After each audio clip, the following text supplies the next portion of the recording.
Hello everyone, आज हम real number को इतने आसान तरीके से समझेंगे कि कभी आपको कंफ्यूजन नहीं हो। तो सबसे पहले रियल नंबर होते वो सभी नंबर जिसको हम नंबर लाइन पर प्लॉट कर कौन से नंबर? तो वो सभी नंबर जिसको हम नंबर लाइन पर क्या कर सकते हैं, प्लॉट कर सकते। उसके अंदर आपके चाहे फ्रैक्शनल पार्ट हो, आपके डेसिमल हो, आपके इंटर्स हो, वो सारे नंबर जिसको सिर्फ किस किस को छोड़ेंगे वो भी मैं आपको बता दे। देखो कौन कौन से नंबर, सभी natural number, whole number, integers, even number, odd number, rational number, सारे इरेशनल नंबर, ये सारे क्या होते हैं, रियल नंबर। बचेगा कौन? सिर्फ इमेजिनरी पार्ट जो रियल नंबर नहीं होते। कौन से? आयोटा वाले। जैसे आपने कॉम्प्लेक्स नंबर में पढ़ा होगा a प्लस आयोटा b, तो जो आयोटा वाला पार्ट है ये हमारे रियल लाइन पे नहीं रिप्रेजेंट कर सकते। और सारे natural, whole, integers, even, odd, rational, irrational, ये सभी हमारे नंबर लाइन पर प्लॉट हो सकता है। आपका फ्रैक्शनल पार्ट हो चाहे आपका डेसिमल पार्ट हो, सभी के सभी नंबर क्या होते हैं, रियल नंबर। तो आपने सिंपल वे में कोई आपसे पूछे कि रियल नंबर होते क्या हैं, आपको यही बताना है जिन नंबरों को हम नंबर लाइन पर प्लॉट कर सकते हैं वो सारे के सारे नंबर किसके अंदर काउंट होंगे, रियल नंबर के अंदर काउंट होंगे। तो इसकी अगर आपसे पूछे ये कहाँ से कहाँ तक एग्जिस्ट करती है रियल नंबर, अगर इंटरवल के अंदर पूछे तो क्या लगाना है, open interval minus infinity to infinity, क्योंकि आपको पता है इन साथ हम कभी भी क्लोज इंटरवल नहीं लगाते क्योंकि ये कभी भी फाइनाइट वैल्यू नहीं रहती, इसके बारे में हम कुछ नहीं जानते। समझ में आया? तो ये सारे अब आपको नेचुरल नंबर का पता ही होगा, एक से लेकर अप टू, अगर इंटरवल में डिनोट करें तो नेचुरल नंबर क्या होंगे, क्लोज इंटरवल 1 टू इन्फिनिटी। समझ में आया? होल नंबर क्या होंगे, 0, 1, 2, 3, 4 और अप टू इन्फिनिटी। कहाँ से इंक्लूड होगा, 0 से इन्फिनिटी तक इंक्लूड होगा। इसी तरीके से इंटीजर्स में क्या होंगे, 0 plus minus 1 plus minus 2 plus minus 1 plus minus 2 plus minus 3 and so on up to infinite चलते हुए। इंटीजर्स में एक चीज याद रख लेना, कई बार हम पजल हो जाते हैं कि एग्जामिनर आपसे पूछता है कि नॉन नेगेटिव इंटीजर क्या पूछेगा, नॉन नेगेटिव इंटीजर, और आप एक देखो, एक तो पूछ लिया नॉन नेगेटिव इंटीजर और एक वर्ड में पूछ लिया पॉजिटिव इंटीजर। ये थोड़ा बेसिक है इसलिए मैं थोड़ा जल्दी करा रही हूँ, तो ये मत सोचना ना पजल हो रहा है, क्योंकि मैंने सोचा टाइम कम है, इस हिसाब से मैं अपने चैप्टर वाइज डेली आपको चैप्टर की वीडियो बना दिया करूंगी। तो यहाँ पे देखो मैंने आपके सामने 2 पॉइंट रखे हैं, ध्यान से देखना। क्या पॉइंट रखा, पॉइंट नंबर 1 कि नॉन नेगेटिव इंटीजर क्या होते हैं, और पॉइंट नंबर 2 कि पॉजिटिव इंटीजर क्या होते दोनों एक ही है, लेकिन एक मेन डिफरेंस होता है, जो वो नॉन नेगेटिव इंटीजर की बात करेगा 0, 1, 2, 3 अप टू इनफाइनाइट तक लेंगे। समझ में आया? और जब वो केवल पॉजिटिव इंटीजर की बात करेंगे तो 1, 2, 3, 4 अप टू इनफाइनाइट तक लेंगे। समझ में आया? जब नॉन नेगेटिव की बात करेगा तो 0 इंक्लूड करना है, जब वो पॉजिटिव इंटीजर की बात करेगा तो 1 से इन्फिनिटी तक लेंगे। समझ में आया? ऐसे ही जब वो नॉन पॉजिटिव इंटीजर की बात करेगा तो 0, -1, -2, -3 एंड सो ऑन इनफाइनाइट तक लेंगे, और जब नेगेटिव इंटीजर की बात करेगा तो उसमें 0 को इंक्लूड नहीं करेंगे। सबसे इसमें इस जो रियल नंबर का चैप्टर है, चैप्टर 1 डाल के इसके आप नोट्स बना लो, जो मेन पॉइंट है वो अपनी नोटबुक के अंदर लिखते हुए चलो, ताकि एग्जाम में आप एक बार रिवाइज कर लो जल्दी से। अब उसके बाद हमारे आते हैं रैशनल नंबर। अब आपसे रैशनल नंबर की बात करेगा तो हम एक ही चीज पढ़ते हैं, जिनको हम P बाई Q की फॉर्म में लिख सकते हैं, जिनको हम P बाई Q की फॉर्म में लिख दें, लेकिन Q क्या हो, नॉट इक्वल टू 0 हो। ठीक है, जिसको हम P बाई Q की फॉर्म में लिख देते हैं लेकिन Q नॉट इक्वल टू 0 हो, क्योंकि अगर Q 0 हो गया, अगर Q क्या हो गया, मेरा 0 हो गया, तो क्या होगा दिक्कत, देखो मैं आपको बता देती हूँ। 2/0 आ गया तो ये इनफाइनाइट हो जाएगा, जो डिफाइन ही नहीं होगा, जो डिफाइन नहीं होगा, क्योंकि इन्फिनिटी तो हमारे इंटरवल के अंदर इंक्लूड ही नहीं है। मैंने बताया ना, मैंने इंटरवल कौन सा लिया था, open interval minus infinity comma infinity, का मतलब इन्फिनिटी इंक्लूड नहीं है उसके अंदर, इन्फिनिटी से कुछ पॉइंट, वो पॉइंट बिल्कुल मतलब 0 0 0 पॉइंट कुछ भी डिफरेंस हो सकता है, लेकिन उसके अंदर इन्फिनिटी नहीं होता। इसलिए मेन कंडीशन ये रहती है कि Q नॉट इक्वल टू 0 होगा, क्योंकि रियल लाइन की डेफिनेशन में आपसे कोई पूछे, हाँ भाई आप 0 क्यों नहीं डिफाइन कर रहे, रट तो लिया हमने P बाई Q, जहां पर Q नॉट इक्वल टू 0 है, लेकिन क्यों नहीं करते, आप उसको क्या बताएंगे कि किसी भी 0 से डिवाइड करेंगे इन्फिनिटी आएगा, लेकिन जो रियल नंबर का इंटरवल है वो कहां से कहां तक इंक्लूड करता है, माइनस इन्फिनिटी, लेकिन वहां पर ओपन इंटरवल है, दैट्स वाई हम डिनोमिनेटर 0 नहीं ले सकते, ताकि उसे भी पता चले कि आपको नॉलेज है। नेक्स्ट हमारा क्या रहेगा, इवन ओड के बारे में तो आपको पता ही होगा, 2 4 6 8 जो 2 से डिवाइड होंगे इवन, जो 2 से डिवाइड नहीं होंगे वो सारे क्या होंगे, ओड होंगे। उसके बाद रैशनल मैंने भी बताया P बाई Q, जहां पर Q नॉट इक्वल टू 0 है। उसके बाद इरेशनल नंबर √2 √3 √5, मतलब एक सिंपल में जिसकी वैल्यू निश्चित होती है, जिसकी वैल्यू फाइनाइट होती है, वो क्या है, रैशनल है, कि वैल्यू हमें नहीं पता कहाँ तक जाएगी, क्या होगी, वो क्या है, इरेशनल नंबर।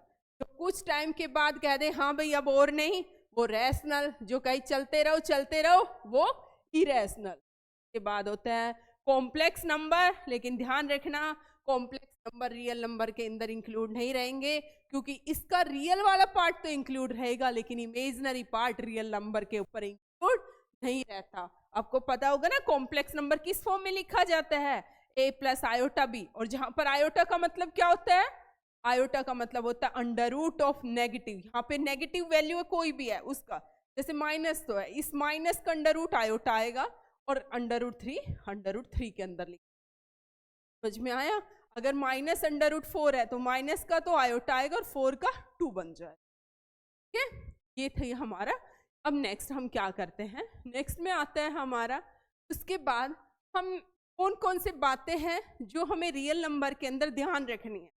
सबसे जो बात है कि हर एक नेचुरल नंबर एक होल नंबर होता है, हर एक नेचुरल नंबर क्या होता है, होल नंबर होता है, क्योंकि होल नंबर देखो ये क्या है, सबसे पहले क्या आएगा, नेचुरल नंबर। नेचुरल नंबर की इंडिकेशन क्या होती है, नोटेशन n। नेचुरल नंबर के बाद क्या आएगा, होल नंबर, क्या आएगा भाई, होल नंबर NW, फिर क्या आएगा Q। देखो नेचुरल नंबर में इवन ओड सारे इंक्लूड है, उसको अलग अलग मत करना, नेचुरल नंबर के सेट से डिफाइन कर रखे इवन ओड सारे। NW, उसके बाद क्या आएगा Q। N किसकी नोटेशन होती है, नेचुरल नंबर की, W किसकी होती है, होल नंबर की, ठीक है, होल नंबर नोट कर लेना, ये N का मतलब नेचुरल नंबर, NW, Q का मतलब रैशनल नंबर, ठीक है, NWQ, R के मतलब रियल नंबर, रियल नंबर में पता है रैशनल और इरेशनल दोनों हो जाएंगे, और RC का मतलब कॉम्प्लेक्स नंबर, ठीक है। तो सेट ऐसे रहता है, N किस में कंटेन रहेगा, एक मैंने वो नहीं बताया, इंटीजर, W के बाद इंटीजर आता है, सेट ऑफ इंटीजर्स, ठीक है, NW Z Q R C। N किस में कंटेन है, देखो N किस में कंटेन है, W में, W किस में कंटेन है, Z में, Z किस में कंटेन है, Q में, Q किस में कंटेन है, R में, और R किस में कंटेन है, C में। समझ में आया। अब नेक्स्ट हम चलते हैं, नेक्स्ट में क्या प्रॉपर्टी है कि every whole number is a natural number except 0। बिल्कुल सही है, नेचुरल नंबर में 0 नहीं होता, होल नंबर में है, ये प्रॉपर्टी बिल्कुल सही है। नेक्स्ट क्या रहा है, 0 एक होल नंबर है लेकिन नेचुरल नंबर नहीं है, बिल्कुल नहीं है, सही बात है, 0 नहीं आ रहा है उसके अंदर। नेक्स्ट है हर एक होल नंबर एक इंटीजर होता है, बिल्कुल होता है, इंटीजर देखो 0 +-1 +-2, बिल्कुल होल नंबर लाई कर रहे हैं इंटीजर के अंदर, कर रहे हैं, है ना। एक ही लाइन याद रखो, देखो N क्या बताया, W Z Q R C, इसको याद रख लेना, ठीक है, N W Z Q R C। Next हमारा हर एक होल नंबर एक इंटीजर होता है, 0 एक रैशनल नंबर है। ध्यान रखना, 0 एक रैशनल नंबर होता है, लेकिन 0 ना तो पॉजिटिव रैशनल नंबर में इंक्लूड होगा और ना ही नेगेटिव रैशनल नंबर। अगर वो 0 के बारे में पूछ ले क्या 0 एक पॉजिटिव रैशनल नंबर है, बिल्कुल नहीं है। फिर वो पूछ ले 0 क्या है, एक नेगेटिव रैशनल नंबर है, बिल्कुल नहीं है। लेकिन वो पूछ ले क्या 0 एक रैशनल नंबर है, बिल्कुल है, 0 एक रैशनल नंबर है, ठीक है, लेकिन पॉजिटिव और नेगेटिव में इंक्लूड नहीं करना। अब है ये क्वेश्चन कि there are many infinitely many rational number between any two rational number. दो रैशनल नंबर के बीच में दो रैशनल नंबर उठाए, आप अपनी मर्जी से कोई भी उठा लो, फ्रैक्शनल उठा लो, कोई भी पार्ट उठा लो, इसके बीच में पता नहीं हम देखो 0.1, 0.2, 0.3, 0.4, 5, 6, 7, फिर हम और डिफरेंस को छोटा कर देते हैं 0.01, फिर 0.002, फिर 0.03, फिर मैं और छोटा कर देती हूँ 001 कर देती हूँ, फिर मैं और छोटा कर देती हूँ। इसका मतलब क्या हो गया कि दो रैशनल नंबर के बीच में बहुत सारे इनफाइनेटली मैनी रैशनल नंबर रहते हैं जिनको हम काउंट नहीं कर सकते। समझ में आया? देखो तुम्हारे 9th क्वेश्चन में आता था कि 1/2 और 1/5 के बीच में, 1/4 के बीच में बहुत सारे रैशनल नंबर बताओ, तो अब न्यूमरेटर और डिनोमिनेटर को सेम नंबर से मल्टीप्लाई करके निकाल लेते थे। नेक्स्ट में हमारा क्या आएगा, नेक्स्ट हम देखो पढ़ते हैं। नेक्स्ट में है कि जब दो रैशनल नंबर का हम सम करते हैं, प्रोडक्ट करते हैं या डिवाइड करते हैं, तो वो भी एक रैशनल नंबर आता है, बिल्कुल आता है। अब कोई भी रैशनल नंबर उठा लो, -3 + 2 सम किया, 3 - 2 1 सम किया, माइनस किया, प्रोडक्ट करो, -3 × 2 -6, डिवाइड कर दो, -3/2, हरदम क्या आएगा, रैशनल नंबर। जब दो रैशनल नंबर को आप क्या करोगे, मल्टीप्लाई कर लो, ऐड कर लो, सब्ट्रैक्ट कर लो, डिवाइड कर लो, हमेशा क्या आएगा, रैशनल नंबर आएगा।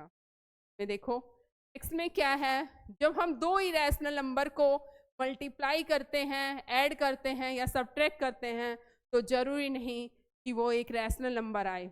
कैसे, √2 और -√2, देखो दो उठा लिया, मैंने इनका सम किया, √2 + -√2 क्या आया सम, वो तो एक रैशनल नंबर आ गया बिल्कुल, है ना, 0। लेकिन मैंने उठाया √3 और √2, √2 3 + √2, ये क्या आ गया, एक ही रैशनल नंबर। तो जरूरी नहीं, देखो ये दोनों अलग अलग थे, ये दोनों अलग अलग है, एक प्लस है एक माइनस है, तो दोनों अलग अलग रैशनल नंबर। यहाँ पर भी दोनों डिफरेंट रैशनल नंबर है, लेकिन जरूरी नहीं कि जब दो रैशनल नंबर को सम करे या ऐड करे, जरूरी नहीं कि दो रैशनल नंबर को अगर हम ऐड करें तो हमारा आंसर कौन आ गया। क्या बता रही थी मैं यहाँ पर, एक बार इस प्रॉपर्टी को दोबारा से पढ़ लेते हैं। क्या थी प्रॉपर्टी, अब नेक्स्ट वाली है, हम ये वाली प्रॉपर्टी दोबारा से पढ़ लेते हैं, 8th वाली। क्या है ये, वो कहता है कि जब हम दो इरेशनल नंबर को ऐड करते हैं, मल्टीप्लाई करते हैं और डिवाइड करते हैं, तो जरूरी नहीं वो एक इरेशनल नंबर आए। जैसे मैंने √3 और -√3 दो इरेशनल नंबर ले लिए, जब मैंने इन दोनों को ऐड किया तो आंसर क्या आया, 0, और 0 एक रैशनल नंबर है। अब मैंने क्या किया, √3 और √2 इन दोनों को मैं ऐड कर रही हूँ, √3 + √2 आ रहा है, और ये क्या है, इरेशनल नंबर। जब पहले केस में देखो नंबर तो अलग थे, एक बार प्लस का नंबर है, एक माइनस का नंबर, तो दोनों अलग अलग काउंट होंगे, लेकिन जब मैंने सम किया तो क्या आया, रैशनल आया। जब मैंने इनका सम किया तो क्या आया, इरेशनल आया। कहने का मतलब है जब दो इरेशनल नंबर का सम करे, प्रोडक्ट करे और डिवाइड करे, तो जरूरी नहीं कि वो रैशनल आए या इरेशनल, वो कुछ भी आ सकता है, रैशनल भी आ सकता है और वो इरेशनल भी आ सकता है, वो हमें एग्जाम्पल देख के समझ में आए। ऐसे ही सम प्रोडक्ट और डिवीजन ऑफ रैशनल और इरेशनल नंबर हमेशा क्या होगा, इरेशनल। अगर आप दो, एक इरेशनल नंबर है एक रैशनल नंबर है, इनका सम करोगे तो हरदम क्या आएगा, इरेशनल। एक रैशनल और इरेशनल को लोगे, चाहे उनको सम कर लो, चाहे डिवाइड कर लो, चाहे आप मल्टीप्लाई कर लो, हमेशा क्या आएगा, इरेशनल। सेम कब आ सकता है, जब दो रैशनल रैशनल है, और जब दो इरेशनल लेंगे तो क्या आ सकता है, रैशनल भी आ सकता है और इरेशनल भी आ सकता है। नेक्स्ट है कि जो रियल नंबर होते हैं वो कौन सी प्रॉपर्टी को होल्ड करते हैं बच्चों, फर्स्ट वन कौन सी है, कोम्यूटेटिव। कोम्यूटेटिव क्या होती है, दो एलिमेंट के बीच में। देखो कोम्यूटेटिव या तो विद रिस्पेक्ट टू एडिशन होगी ना, कैसे होगी कोम्यूटेटिव, सबसे पहले आप रियल नंबर के सेट से दो एलिमेंट उठा लिए, ए और बी, ये सिंबल किसका होता है, बिलोंग्स का। इसका मतलब है जब आप इन दोनों का सम करोगे तो वो रियल नंबर में जाएगा। विद रिस्पेक्ट टू एडिशन कह रहे हो तो सम करोगे, अगर विद रिस्पेक्ट टू मल्टीप्लीकेशन कह रहे हो तो वो क्या करोगे, मल्टीप्लाई करोगे, ए डॉट बी में जाएगा रियल नंबर। समझ में आया। एसोसिएटिव, अच्छा कोम्यूटेटिव का मतलब होता है कि ए प्लस बी कर लो इज इक्वल टू क्या आएगा, बी प्लस ए, और ये आर में जाएगा। यहाँ पर ए क्रॉस बी कर लो, चाहे बी क्रॉस ए कर लो, इससे जाएगा आर में जाएगा। तो पहले को दूसरे से कर लो या दूसरे को पहले से, उन कोड चेंज करने पर प्रोडक्ट पे कोई फर्क नहीं पड़ेगा, इसे बोलते हैं हम कोम्यूटेटिव प्रॉपर्टी। नेक्स्ट हमारी कौन सी आती है, एसोसिएटिव। एसोसिएटिव में जैसे कोम्यूटेटिव में दो एलिमेंट होते हैं, एसोसिएटिव में तीन एलिमेंट रहते हैं, ए बी और सी। मैंने आर से उठा लिए, अगर विद रिस्पेक्ट टू एडिशन है तो ए प्लस बी प्लस सी, ए प्लस बी प्लस सी के इक्वल आ जाएगा, किससे बिलोंग करेगा, मेरा आर से। समझ में आया। इसी तरीके से विद रिस्पेक्ट टू मल्टीप्लीकेशन में ए क्रॉस बी क्रॉस सी कर लो, ए क्रॉस बी क्रॉस सी, तो पहले ए क्रॉस बी लिखो आप, ठीक है, ए क्रॉस बी, फिर क्रॉस सी लिखो, और ये भी किस में जाएगा, आर में जाएगा। और डिस्ट्रीब्यूटिव लॉ क्या कहता है, देखो A dot B plus C किसके इक्वल होता है, A dot B plus A dot C, और वो किससे जाएगा, आर से जाएगा।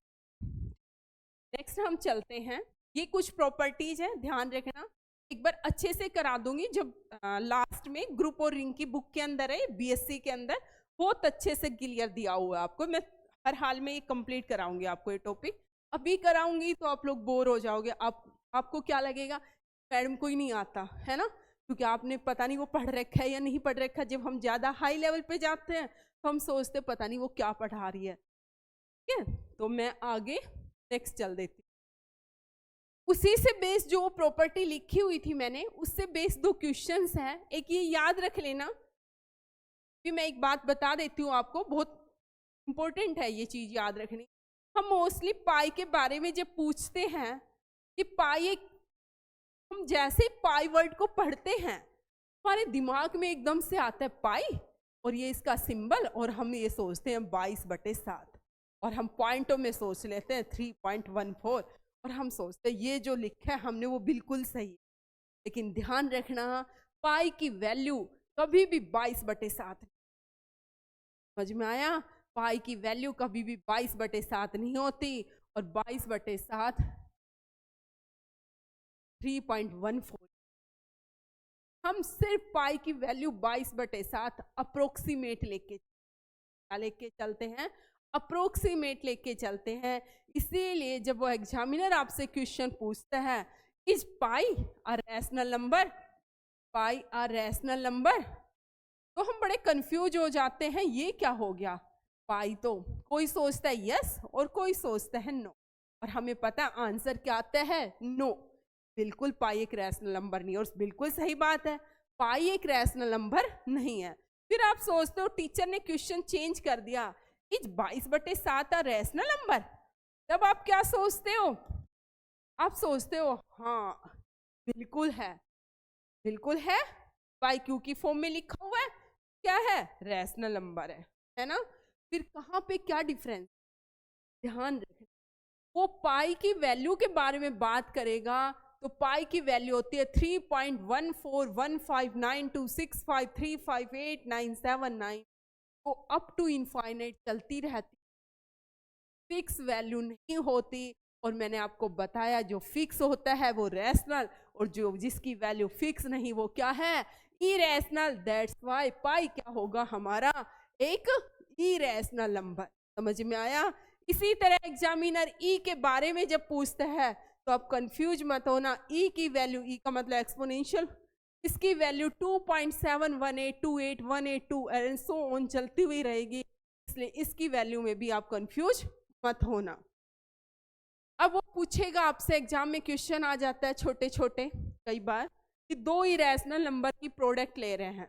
अभी बताया दो इरेशनल नंबर उठाए, √2 क्रॉस माइनस √2, आंसर आया -2, रैशनल नंबर।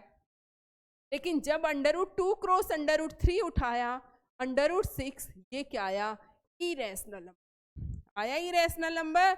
इसका मतलब आपको ध्यान रखना है कि जब दो इरेशनल नंबर उठा रहे हैं तो उनकी प्रोडक्ट रैशनल भी आ सकती है और इरेशनल भी आ सकती है, कैन बी रैशनल और इरेशनल।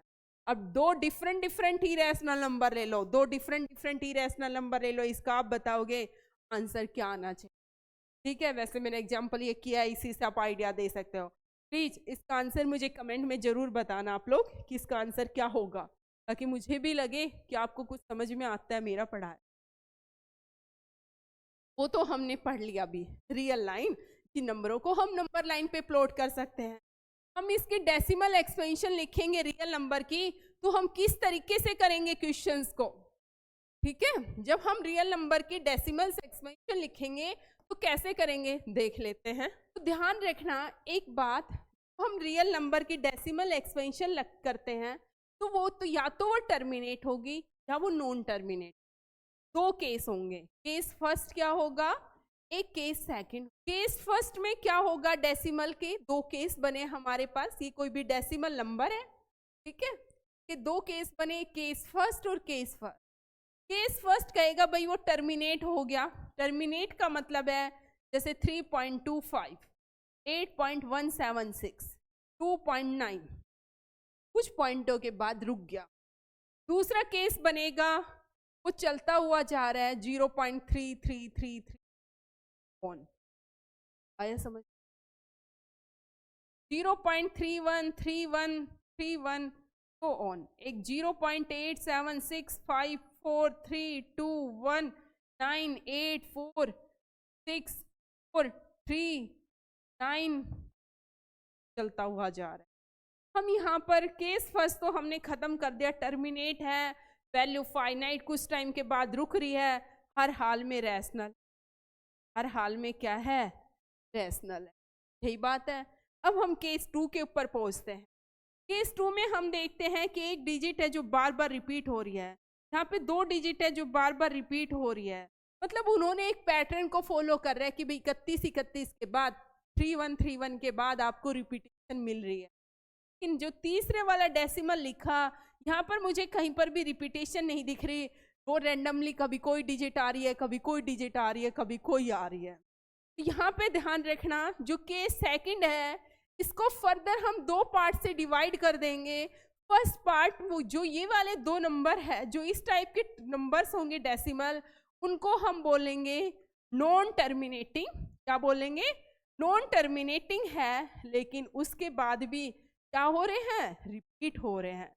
नॉन टर्मिनेटिंग है लेकिन क्या हो रहे हैं, रिपीट हो रहे हैं। ये किस कहलाएंगे, जो नॉन टर्मिनेटिंग है और रिपीट हो रहे हैं वो क्या कहलाएंगे, रैशनल है। क्या कहलाएंगे, रैशनल नंबर। लेकिन जो नॉन टर्मिनेट भी है और रिपीट नहीं हो रहे, वो ही नंबर क्या कहलाएंगे, इरेशनल नंबर। इरेशनल नंबर की नोटेशन क्या होती है, R/Q, और रैशनल की क्या होती है, Q। यहाँ पर जो चीज याद आती है माइंड में बताती चलती हूँ, ठीक है, पीछे एक बार याद नहीं रहा होगा, चल गया होगा माइंड से कुछ भी हो। अब आया समझ में, ये बिल्कुल डाउट, अगर कोई डाउट हो तो आप मुझसे पूछ सकते हैं, लेकिन डाउट मत रखना अपना, कोई भी साथ के साथ क्लियर करके चलना। अब आपके एग्जाम में जो क्वेश्चन आता है बिल्कुल समझ में आ गया होगा होप कि आपको टर्मिनेट क्या होता है, नॉन टर्मिनेटिंग क्या होता है, रिपीटिंग क्या होता है, नॉन रिपीटिंग। एग्जाम में क्वेश्चंस आ जाते हैं 0.3 बार, और आप झट से आप एक ही लॉजिक समझते हो कि 0.3 बार का मतलब होता है 3/9, 3/, 0.12, 12, इसका मतलब 0.12 बार, और इसका मतलब होता है 12/99।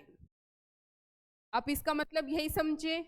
लेकिन कभी सोचा ऐसा लिखते क्यों है? पहले मैं एक बार बताती हूँ, फिर से बेस 2-3 एग्जाम्पल आपको कराती हूँ। देखो क्यों करते हैं हम। 0.3 बार का मतलब है 0.333 up to so on, up to infinite तक हमारा क्या होता हुआ चलेगा, रिपीट होता हुआ चलेगा। हम थोड़ी देर के लिए इसको एक्स अज्यूम कर लेते हैं 0.3333 एंड सो ऑन, इसको हम एक्स अज्यूम कर लिया। हम क्या करते हैं, दोनों साइड 10 से मल्टीप्लाई करते हैं। ये पता है ये लेफ्ट साइड है, ये वाली हमारी राइट साइड है। जब मैं 10 से मल्टीप्लाई करूंगी इधर, तो ये एक पॉइंट आगे चला जाता है, पता है ना, 0.33 का ये इधर चला जाएगा।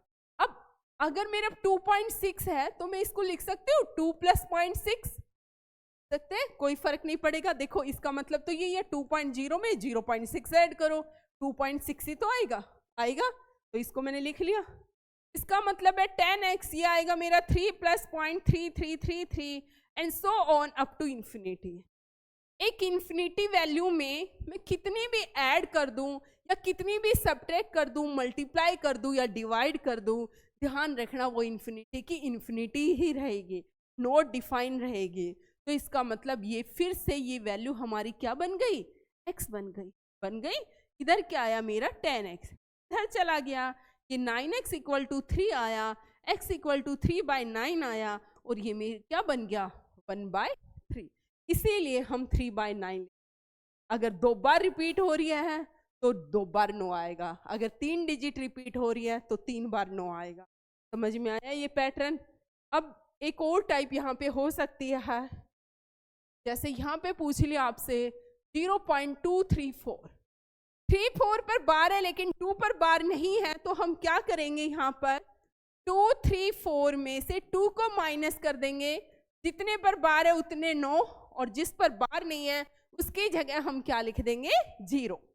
आया, ये क्या हो जाएगा 232 2/99 जी, 0.861, 1 पर बार है, घबराना मत, 861 में से 86 को माइनस कर दिया, 1 पर बार है 2 पर बार नहीं है, आ जाएगी। समझ में आया। एक और भी डाउट हो सकता है, 2.31 है, 31 पर बार है, इस पर बार नहीं है, तो पहले इसको ऐसे लिखो, इसका मतलब यही है 31 बार है, मतलब इसका मतलब क्या आएगा 2 + 31/99। सोल तो कर लोगे ना, 99 एलसीएम लेके 2 9 = 18, 31 इसको ऐड कर लेना, कर लोगे। और पॉइंटों से पहले अगर बार है तो इसका मतलब होता है ये वैल्यू क्या है, नेगेटिव में है। समझ में आया। इसको कैसे सोल्व करोगे, -2.00 उसमें 0.31 को ऐड कर देना, साइन हमेशा बड़े वाले नंबर। देखो मैंने सारे एग्जाम्पल आपको बता, अब आप इससे बेस प्रैक्टिस तो कर ही सकते हैं, इतना तो कर ही सकते हैं ना, इससे बेस प्रैक्टिस करना, जो डाउट हो मुझे बताना, क्योंकि अभी देखो हमारा सिलेबस क्या है, बहुत ज़्यादा लेंथी है, आपको भी पता होगा ना, और हमें सारा करना है। अभी पैराबोला, हाइपरबोला, 9th 10th +1 +2 और ग्रेजुएशन का भी इसके अंदर इंक्लूड है, तो हमें सारा कंप्लीट, तो थोड़ा टाइम तो लगेगा लेकिन जल्दी करा देंगे, टेंशन की। ये हो गया। आपके एग्जाम में एक थ्योरम होती है, 9th क्लास में रहती है, वो कहता है, अब मैंने बता दिया कि टर्मिनेट है और नॉन टर्मिनेट, आपको मीनिंग भी पता चल गया, ये टर्मिनेट है ये नॉन टर्मिनेट। अब वो क्या कहेगा, वो कहता है मेरे पास कोई भी रैशनल नंबर है जिसकी डेसिमल एक्सपेंशन टर्मिनेट होगी, डेसिमल एक्सपेंशन क्या हो रही है, टर्मिनेट हो रही है। हाँ, तो अब हम ये थ्योरम फर्स्ट पढ़ रहे हैं, वो क्या कहना चाह रहा है कि मेरे पास, ये थ्योरम 9th क्लास की है, x कोई भी रैशनल नंबर है जिसका डेसिमल एक्सपेंशन टर्मिनेट हो रहा है। कहने का मतलब x मेरा कोई भी रैशनल नंबर है, x कोई भी मेरा रैशनल नंबर है और उसका डेसिमल एक्सपेंशन टर्मिनेट हो रहा है, मतलब कुछ पॉइंटों के बाद वो रुक जा रहा है। अब वो कह रहा है तो x को हम किस फॉर्म में एक्सप्रेस कर सकते हैं, p बाई क्यू, जहां पर जो p और q है को प्राइम है। देखो को प्राइम का मतलब क्या रहता है, दो नंबर को प्राइम है, सबसे पहले उनके साथ ये ब्रैकेट है, तो इसका मतलब सबसे पहली बात क्या रहती है, उनका HCF की बात कर रही है। ये ब्रैकेट को इंडिकेट करती है HCF को, और जब ये लिखे रहे का मतलब किसको इंडिकेट कर रही है, एलसीएम। समझ में आएगी, स्क्वायर ब्रैकेट है एलसीएम, ब्रैकेट है स्मॉल ब्रैकेट है HCF। दो नंबर को प्राइम तभी होंगे यदि उनका हाईएस्ट कॉमन फैक्टर, या आप कह सकते हो उनका GCD कितना आए, 1 आए। यदि दो नंबर है और उनका GCD 1 है तो वो नंबर को प्राइम है। वहां पर कहीं पर भी ये कंडीशन इंक्लूड नहीं होती कि वो दोनों नंबर प्राइम हो। जैसे कि मैंने उठा लिया 12 और 35 उठा लिया, लेकिन ये दोनों नंबर मैं कह रही हूं को प्राइम है, बिल्कुल है, और कहीं पर भी ना तो 12 प्राइम है ना ही 35 प्राइम है। पता है 12 और 35 प्राइम की भी क्या कंडीशन होती है, प्राइम नंबर क्या होते हैं, जिसके सिर्फ दो ही फैक्टर हो, 1 और इटसेल्फ, जो वो नंबर है वो, इसके अलावा और बाकी जिसके दो से ज्यादा फैक्टर है वो क्या कहलाएंगे, हमारे कंपोजिट नंबर। समझ में आया, जिसके सिर्फ केवल दो फैक्टर है 1 और इटसेल्फ, वो हमारे प्राइम नंबर है, बाकी सारे क्या कहलाएंगे, हमारे कंपोजिट नंबर। अब यहाँ पर हम बात करते हैं 1, हम 1 को यूनिक नंबर कह के छोड़ देते हैं क्योंकि 1 के सिर्फ एक ही फैक्टर है 1, और प्राइम नंबर की कंडीशन होती है कि उसके दो फैक्टर होने चाहिए 1 और इटसेल्फ। कंपोजिट जो प्राइम नंबर नहीं है वो सारे क्या कहलाएंगे, जो भी नेचुरल नंबर जो प्राइम नहीं है, जो बच जाएंगे वो सारे क्या कहलाएंगे, को प्राइम, अभी सॉरी कंपोजिट नंबर। ठीक है, अब यहाँ पर प्राइम नंबर को प्राइम की कंडीशन ध्यान रहेगी, कोई भी दो नंबर जिनका HCF या आप कह सकते हो GCD, GCD का मतलब होता है ग्रेटेस्ट कॉमन डिवाइजर, GCD क्या होता है, ग्रेटेस्ट कॉमन डिवाइजर। ठीक है, ग्रेटेस्ट कॉमन डिवाइजर, समझ में आया, जिनका GCD 1 होता है उसे भी हम कहते हैं को प्राइम। ठीक है, और कंडीशन बताई चल गई, जरूरी नहीं दोनों प्राइम हो। ट्विन प्राइम क्या होता है कि दोनों नंबर को प्राइम तो प्राइम भी हो और उनके बीच में कॉमन क्या हो, एक ही हो, जैसे 3 और 5। देखो एक छोड़ रखे ना, 5 और 7, ये सारे क्या कहलाते हैं, ट्विन प्राइम। 11 और 13 दोनों प्राइम भी है और एक नंबर का क्या है बीच में डिफरेंस। ठीक है, तो अब मैं अपने क्वेश्चन पे आती हूँ। जो मुझे लगता है जो बेसिक नॉलेज है वो जहाँ पे क्वेश्चन के बीच में यूज हो रही है मुझे बता देना चाहिए। अगर आप नहीं सुनना चाहते तो मुझे बता देना कमेंट में कि नहीं मैम अब बिल्कुल अपने पॉइंट टू पॉइंट कराया करो, इधर उधर की नॉलेज हमें नहीं चाहिए। ठीक है, अब यहाँ पर मैंने कहा कि x मेरा कोई भी नंबर है, सबसे पहले वो क्या बताना चाह रहा था, वो कह रहा था x कोई भी मेरा रैशनल नंबर है, ठीक है, उसकी डेसिमल एक्सपेंशन टर्मिनेट हो। अगर x रैशनल नंबर है उसकी डेसिमल एक्सपेंशन टर्मिनेट हो रही है तो हम x को p बाई क्यू की फॉर्म में लिख सकेंगे, जहां पर एक और कंडीशन होगी कि p और q को प्राइम होंगे। इसका मतलब है p बाई क्यू अपनी लोवेस्ट फॉर्म में लिखे होंगे, क्योंकि लोवेस्ट फॉर्म में, जब लोवेस्ट फॉर्म का मतलब बता दूं एक बार, फालतू तो नहीं हो जाएगा। देखो लोवेस्ट फॉर्म देखो 6/8 है, जितनी वैल्यू जितना कॉमन आ सके नोमिनेटर और डिनोमिनेटर में से वो कॉमन ले लो, 3/4 आया। अब इसके बाद इनमें से कोई भी कॉमन और नहीं आ पा रहा, इस फ्रैक्शन में से कोई भी ऐसी नंबर कॉमन नहीं आ पा रहा, सिर्फ 1 ही आ रहा है, तो अब ये क्या कहलाएगा, लोवेस्ट फॉर्म। लोवेस्ट फॉर्म का मतलब पता चला कोई और नंबर उसमें से कॉमन नहीं आएगा। ठीक है, तो ये क्या हो गया, लोवेस्ट फॉर्म के अंदर आ गया। अब यहाँ से सारे बेसिक बीच में बता देते आगे नहीं। तो मैंने कहा उसे P बाई क्यू की फॉर्म में, मतलब लोवेस्ट फॉर्म के अंदर हम लिख सकते हैं। और जहाँ पर प्राइम फैक्टराइजेशन, ठीक है, समझा देती हूँ मैं एक एग्जांपल से थ्योरम क्या कहना चाह, वो थ्योरम कहना चाह रही है कि 2 बाय, अब 2 मत लिखो वरना आपको सोचोगे 2, मैंने कहा 31 बाय 20, मैंने कहा ये एक रैशनल नंबर है। इस थ्योरम के अकॉर्डिंग बताओ ये रैशनल है? बिल्कुल है। सबसे पहले 31 और 20 में कुछ भी कॉमन नहीं आ रहा। उसके बाद दूसरी बात है कि जो डिनोमिनेटर में नंबर होता है, जो भी डिनोमिनेटर में नंबर होगा वो 2 की और 5 की पावर की फॉर्म में लिखा होना चाहिए। 2 और 5 के अलावा उसमें कुछ और कॉमन नहीं दिखना चाहिए। 2 और 5 के अलावा किसी और नंबर से प्रोडक्ट नहीं। यहाँ पर देखो 20 को लिख सकती हूँ 5 क्रॉस 4, जिसको मैं लिख सकती हूँ 5 क्रॉस 2 की पावर 2।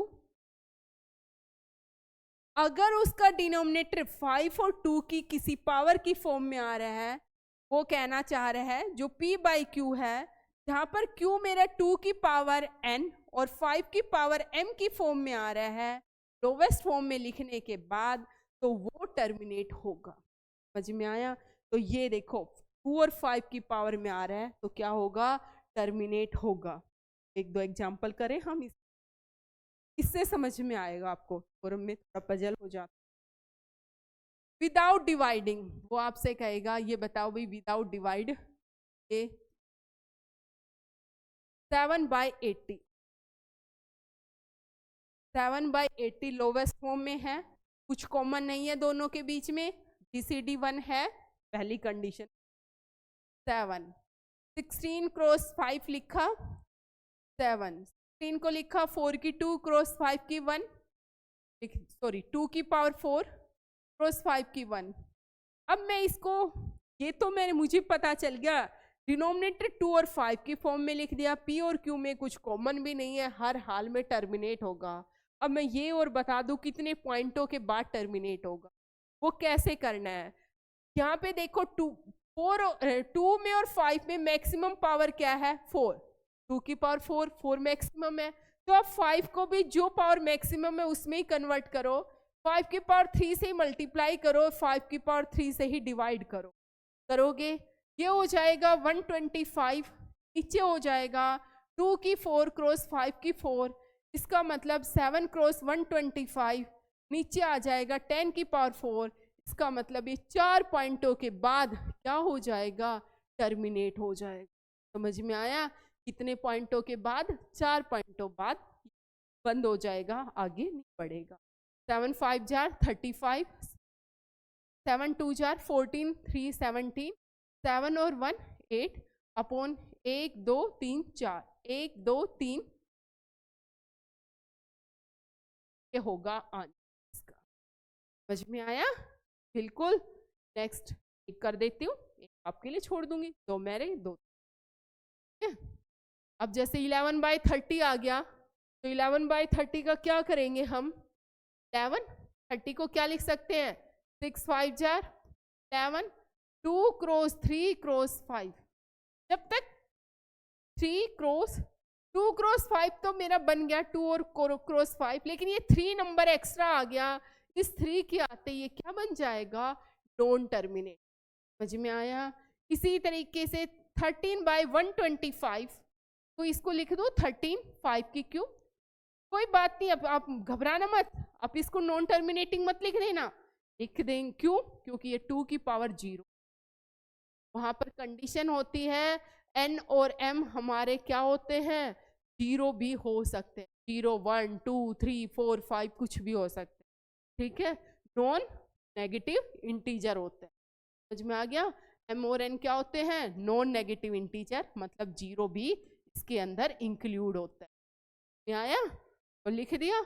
अब ये कर देंगे इसको, अगर आपको टर्मिनेशन निकालना है तो 2 पावर 3 से मल्टीप्लाई, उसी से डिवाइड, आपको पता चल जाएगा कितने पॉइंट, 2 5 10, 10 की क्यूब, इसका 3 पॉइंटों के बाद क्या हो जाएंगे, ये टर्मिनेट हो जाएंगे। ऐसे ही जैसे ये क्वेश्चन लिखा हुआ है, ये दोनों पार्ट ये मैंने करा दिया, ये पार्ट आप खुद करेंगे। क्वेश्चन क्या है, 17/45 आप मुझे बताएंगे कि टर्मिनेट होगा या नहीं होगा। ठीक है, नेक्स्ट अब आगे है 13/2 की पावर 2 क्रॉस 5 की पावर 3। तो इसके बारे में वो पूछना चाह रहे हैं। तो आपको पता है 2 की 2 और 5 की 3 है, कितने पॉइंटों के बाद डेसिमल होगा। पावर में देखो मैक्सिमम 2 और 3, मुझे पता है 2 और 5 की में है तो टर्मिनेट तो होगा ही होगा। अब देखो यहाँ पर 3 है, यहाँ पर 2 है, तो पावर मैक्सिमम बनानी है, 2 से मल्टीप्लाई कर देंगे। 2 की 3, 5 की 3, 26/10 की क्यूब। इसका मतलब 3 पॉइंटों के बाद टर्मिनेट हो जाएगा 0 to 6। समझ में आया क्वेश्चन कैसे करना है। तो इस तरीके से हमें क्वेश्चन को प्रोसीड करना है। नेक्स्ट आगे हम चलते हैं। नेक्स्ट हमारा है प्राइम एलसीएम निकालना और एचसीएफ निकालना, काफ़ी इंपॉर्टेंट है, जिसका मैं अभी यूज कर रही थी। वो कैसे करेंगे वो मैं कल की वीडियो में मैं अपलोड कर दूंगी। ठीक है, अभी मैं थोड़ा सा आगे करा देती हूँ एक बार कल। और प्लीज़ चैनल को सब्सक्राइब जरूर करना यदि आपको अच्छा लगे, और कुछ भी आपको लग रहा है कि इस पॉइंट पे आपको मुझे एक्सप्लेन करना या कुछ कमी रहेगी तो मुझे कमेंट करके ज़रूर बताना, ताकि मैं उस लेवल पे अपने आप को इम्प्रूव करूँ। थैंक यू आज के लिए।